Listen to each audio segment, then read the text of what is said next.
Hello students. The next topic, angular momentum of rotating body.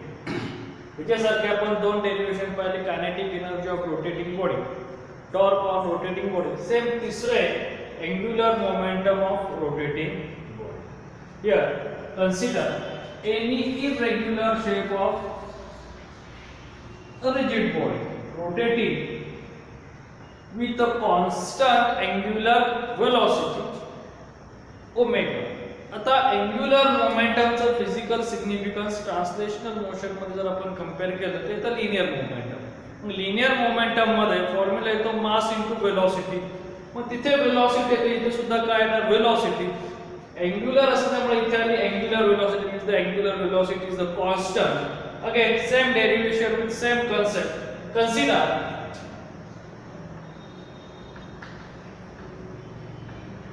n number of particles. Consider n number of particles of mass m1, mass of each particle m1, m2 up to mn. मगाशी पाहिल्यासारखेच इथे ह्या point पासून ह्या डायरेक्शनला, ह्या डायरेक्शनला, ह्या डायरेक्शनला, ह्या डायरेक्शनला mass is m1, m2, m3 up to mn. The distance between axis of rotation and each particle,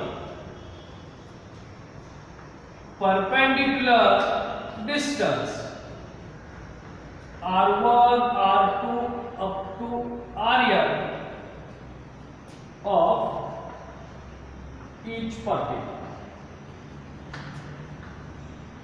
म्हणजे इथे r1 डिस्टन्स आहे, इथे r2 आहे, इथे r3 आहे आणि इथे r आहे. तुमच्या रोटेशनल ऍक्सिस पासून असलेल्या सगळ्यांचं आपण इथे डिस्टन्स कन्सिडर करतोय. r1, r2, r3 up to rn of each particle किंवा रिस्पेक्टिव्हली m1 साठी r1 डिस्टन्स, m2 साठी r2 डिस्टन्स. इथे again radius is different, therefore linear velocity of each particle, radius is different, प्रत्येक particle ची radius difference आहे म्हणून linear velocity of each particle are different. v1, v2 up to vn.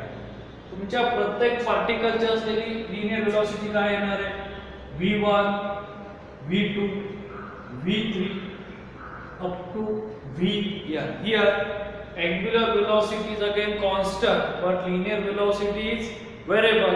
तुमची angular velocity प्रत्येक पार्टिकलची जरी सारखी असेल त्या प्रत्येक पार्टिकलचं डिस्टन्स सारखं नाहीये, म्हणजे त्या दोघांचा प्रोडक्ट सारखा येणार आहे का नाही. म्हणून तुमची लिनियर वेलोसिटी सुद्धा काय असणार आहे व्हेरिएबल असते. द सिंपल कन्सेप्ट हे आपलं बेसिक सर्वांना सारखंच एक्सप्लेनेशन आहे. आता अँग्युलर मोमेंटम इज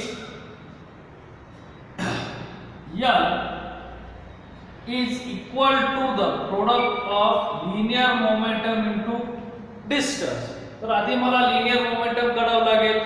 तर linear momentum चा फॉर्म्युला काय आहे mass into velocity for linear velocity आणि linear velocity चा फॉर्म्युला काय आहे v is equal to r omega. Simple concept ने आपण जातोय angular momentum is equal to distance into linear momentum. Linear momentum is equal to mass into velocity and linear velocity is equal to distance into angular velocity. Means angular momentum of first particle or m1 mass तर त्याचं काय येणार आहे, L1 is equal to R1 into P1. Momentum is equal to काय, mass into linear velocity, and linear velocity is equal to काय, distance into angular velocity.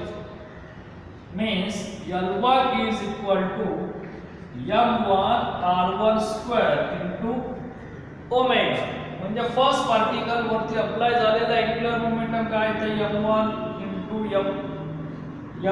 into r1 square into omega. Similarly m1 particle झालं, तसंच L2 particle साठी up to आपल्याकडे किती particle आहेत, n number of particle आहेत, m rn square into omega. The simple concept. तसं आपण आधीच्या kinetic energy of rotating body किंवा टॉर्क ऑन रोटेटिंग बॉडीला पाहिलं, तसंच angular momentum of rotating body is equal to the angular momentum of rotating body.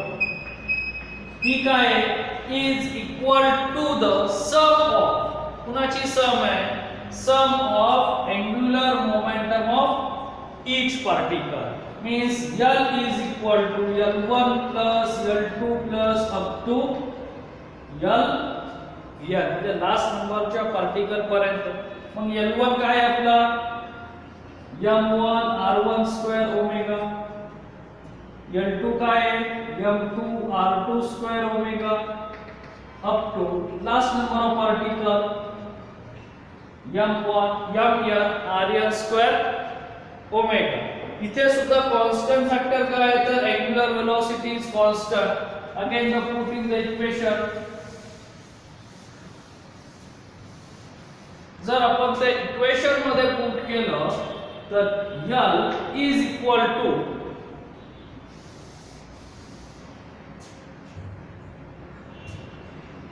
m1 r1 square m2 r2 square plus up to m rn square in bracket into angular velocity. Again use the mathematical equation. L is equal to summation n I1 m I square into omega. आणि आपण moment of इनर्शियाची definition पाहिली, is equal to m I square. Means therefore angular momentum of rotating body is equal to the, means L is equal to the R into omega. Means angular momentum of rotating body is equal to moment of inertia into angular velocity. SI unit काय आहे, SI unit is kg meter square per second. CGS unit gram centimeter square per second. Dimension L square m1 t raised to minus 1. हे झालं SI unit, हे झालं CGS unit, हे झालं dimension. Simple derivation आहे. Linear मोमेंटमचं equation घ्या, linear मोमेंटमचं equation angular momentum मध्ये convert करा, तुम्हाला अँग्युलर मोमेंटमचं रिलेशन आहे. इथे सुद्धा linear momentum I into omega and angular momentum is I into omega and linear momentum m into v for linear velocity, omega for angular velocity. linear momentum मध्ये इनर्शियाचं काम मासने केलं आणि angular momentum मध्ये inertia कोण आलं, मोमेंट ऑफ इनर्शिया. कोणतेही physical significance आपण जर कंपेअर केले तर मासच्या तिथे I येतं रोटेशनल मोशन मध्ये, लिनियर फिजिकल क्वांटिटीच्या ऐवजी अँग्युलर फिजिकल क्वांटिटी, एवढा एकच यांच्यामध्ये असलेला डिफरन्स आहे. आता बाय एक्झाम्पल किंवा परीक्षेला विचारलेल्या क्वेश्चन मध्ये सिंपल डेरिव्हेशन विचारलं जातं. Derive the expression for angular momentum of rotating body or show that the relation angular momentum of rotating body and kinetic energy of rotating body. तर ह्या दोघांमध्ये रिलेशन एक दिलं जातं की आपल्याला शोधायला विचारलं जातं. L is equal to I omega and kinetic energy of rotating body 1/2 I omega square. Angular momentum चा फॉर्म्युला, कायनेटिक एनर्जीचा फॉर्म्युला रोटेटिंग बॉडीचा. कायनेटिक एनर्जीचा जर फॉर्म्युला मी जर सेपरेट केला 1/2 I omega into omega means angular velocity into angular velocity square ला separate केलं तर इथे I omega म्हणजे काय येतोय, L into omega म्हणजेच kinetic energy of rotating body is equal to 1/2 angular momentum into angular velocity. हे एक रिलेशन येतं. किंवा सेकंड रिलेशन येतं L is equal to I omega. ओमेगाने मी मल्टिप्लाय करतो आणि डिवाइड करतो. से 2 ने डिवाइड केलं आणि मल्टिप्लाय केलं, बरोबर आहे. आपण फक्त ऍडजस्टमेंट करतोय. जसं आपण कायनेटिक एनर्जीचं रिलेशन काढलं तसं आपल्याला अँग्युलर मोमेंटमचं सुद्धा रिलेशन काढता आलं पाहिजे. L is equal to 1/2 I omega square divided by omega into 2 किंवा हा ओमेगा मी इकडे लिहितो. आता हे रिलेशन काय झालं माझं, kinetic energy into 2 divided by omega, rewrite 2 kinetic energy divided by omega. म्हणजे हा ओमेगा इकडे शिफ्ट केला, 2 इकडे वर गेला, तर angular momentum is equal to 2 into kinetic energy of omega. हे शोधायला रिलेशन विचारलं जातं किंवा एक्झाम्पल साठी सुद्धा आपल्याला रिलेशन इम्पॉर्टंट आहे. अँग्युलर मोमेंटम दिलं असेल तर आपल्याला कायनेटिक एनर्जी काढता येते किंवा कायनेटिक एनर्जी दिली असेल तर आपल्याला अँग्युलर मोमेंटम सुद्धा काढता येते. आता next point, law of conservation of angular momentum.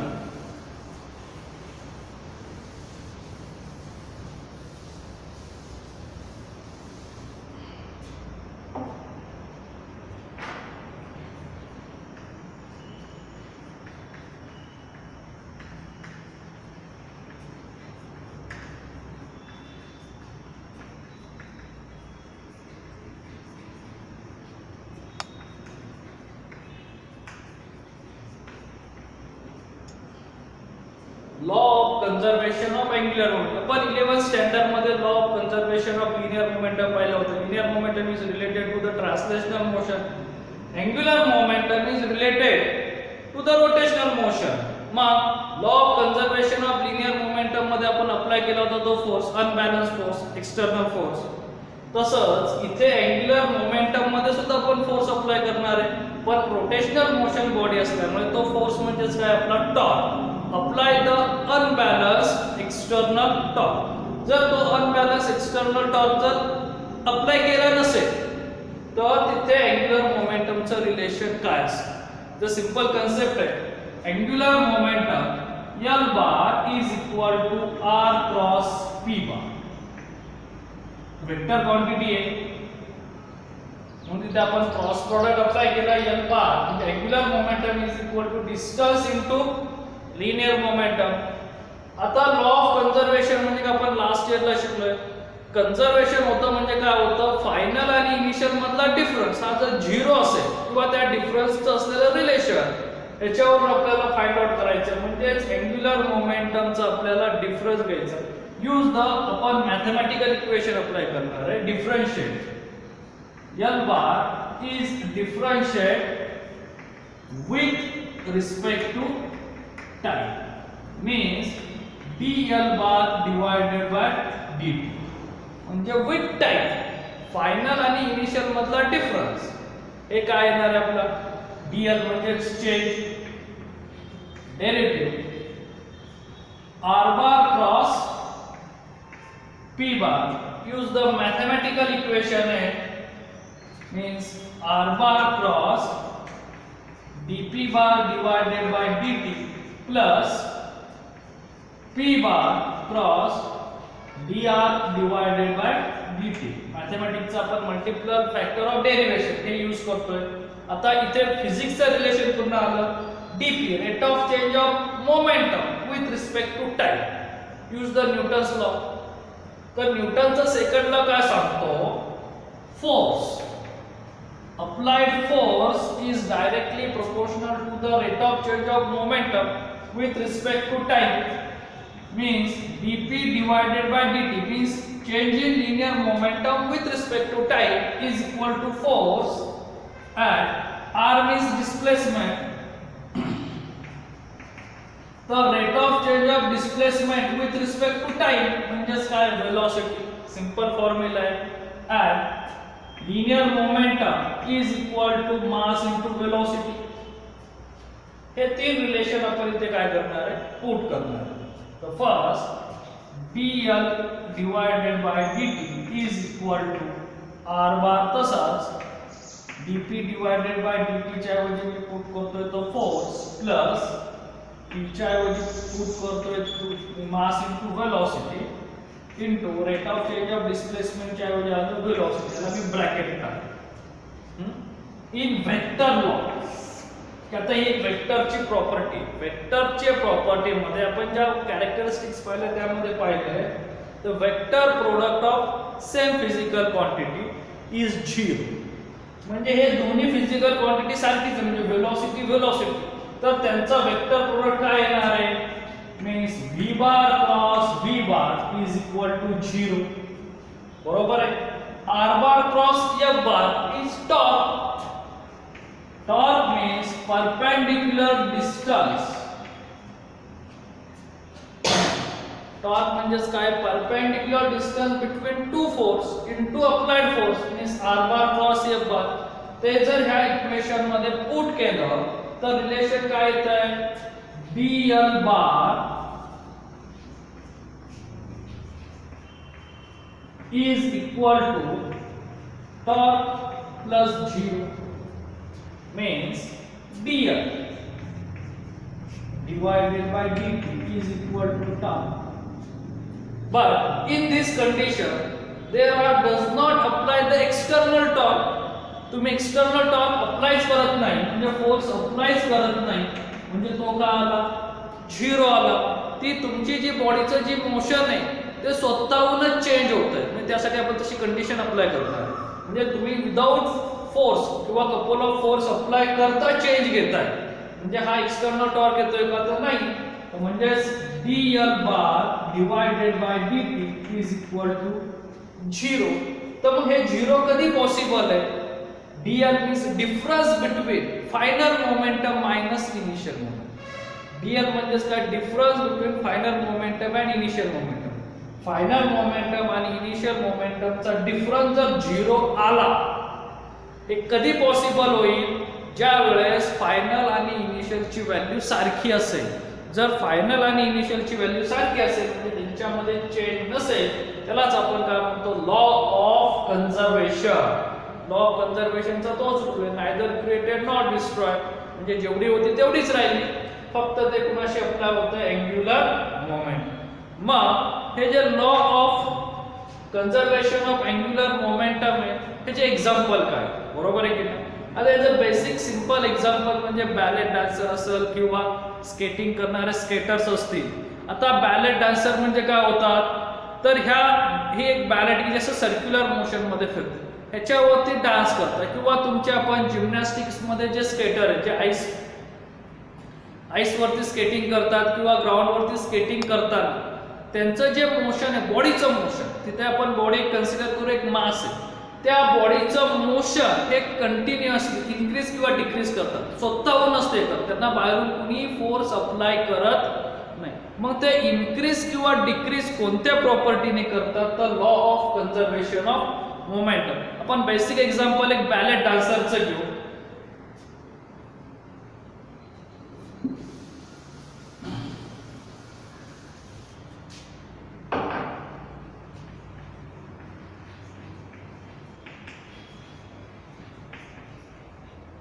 इथे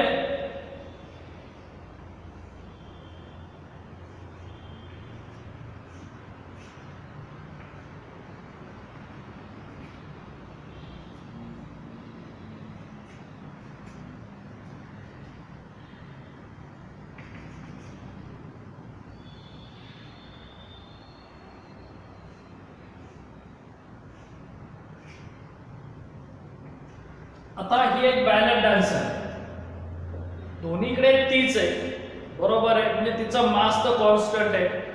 ह्या फर्स्ट कंडिशनला तिचे जे हात आहेत आर्म्स हे काय केलेत आपण फोल्ड केले, म्हणजे जवळ घेतले. जर हात जवळ घेतले तर मोमेंट ऑफ इनर्शिया वरती काय इफेक्ट होणार, कारण की angular momentum L is equal to I omega, बरोबर आहे की नाही. पण आपला L तर कॉन्स्टंट म्हणतोय, म्हणजे ह्या दोघांपैकी एक व्हॅल्यू इन्क्रीज होते आणि एक व्हॅल्यू डिक्रीज होते.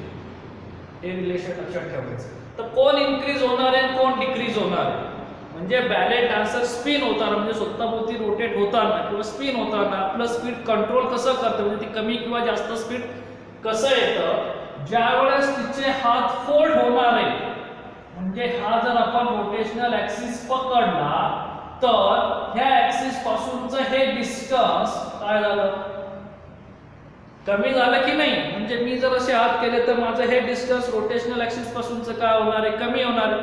जर डिस्टन्स कमी झालं तर moment of inertia I is equal to mr². तुमचा मास सेम आहे पण डिस्टन्स कमी झालं तर मोमेंट ऑफ इनर्शिया काय होणार आहे, कमी होणार आहे. Means for this condition I is decreases, this time omega is increases. तर तुमची ज्यावेळेस बॅलेट डान्सरचे हात फोल्ड असतील म्हणजे जवळ असेल त्यावेळेस तिचा सर्वात जास्त स्पीड असणार आहे. Is the simple concept. आता तोच इथे पाहू आपण. For rotation in same direction but R is straight. जर तिचे हात लांब गेले तर ह्या रोटेशनल ऍक्सिसच्या सेंटर पासून हा पॉइंट आता लांब गेला की नाही, म्हणजे तुमचा R वाढला तर मोमेंट ऑफ इनर्शिया काय होणार आहे, वाढणार. जेव्हा हात जवळ गेलो त्यावेळेस असलेला मास पॉइंट आणि हात लांब नेला त्यावेळेस असलेला मास ते काय बदलणार आहे का, दोन्ही वेळेस सारखंच राहणार आहे. तो बदलतोय काय, तो R. म्हणजे ह्या कंडिशन मध्ये I is increases and omega is decreases. is the simple concept. म्हणजे तुमचा इनिशियलचा L1 आणि फायनलचा L2 हा सारखाच आहे. By the law of conservation L1 is equal to L2 means only variable I1 is equal to omega 1 and I2 is equal to omega 2. आता rotational motion मध्ये ती किती वेळा गोल मध्ये फिरते म्हणजे तिचा फ्रिक्वेन्सी काय, तर ओमेगाचं सिंपल रिलेशन आपल्याला माहिती आहे 2π. व्हेलॉसिटी जर इन्क्रीज झाली तर ऑब्वियसली फ्रिक्वेन्सी सुद्धा इन्क्रीज होणार आहे. फ्रिक्वेन्सी इन्क्रीज झाली म्हणजे नंबर ऑफ रोटेशन हे सुद्धा काय होणार आहे, इन्क्रीज होणार आहे. The simple concept use of the ballot dancer. हे आपण बॅलेट डान्सरचे सिंपल कन्सेप्ट घेतलेलं आहे. 1 मार्क एमसीक्यू साठी इम्पॉर्टन्स आहे. हात फोल्ड असताना मोमेंट ऑफ इनर्शिया आणि अँग्युलर वेलोसिटी काय असेल, किंवा हात स्ट्रेच असताना मोमेंट ऑफ इनर्शिया किंवा अँग्युलर वेलोसिटी काय असेल. जर तुम्हाला स्पीड पाहिजे असेल रोटेशन मध्ये तर तुमचे हात फोल्ड हवे म्हणजे मोमेंट ऑफ इनर्शिया डिक्रीजेस हवे. समज असं आपला सिंपल कन्सेप्ट आहे अँग्युलर मोमेंटम आणि लॉ ऑफ कन्झर्वेशन ऑफ मोमेंटमचा. It's okay. थँक्यू.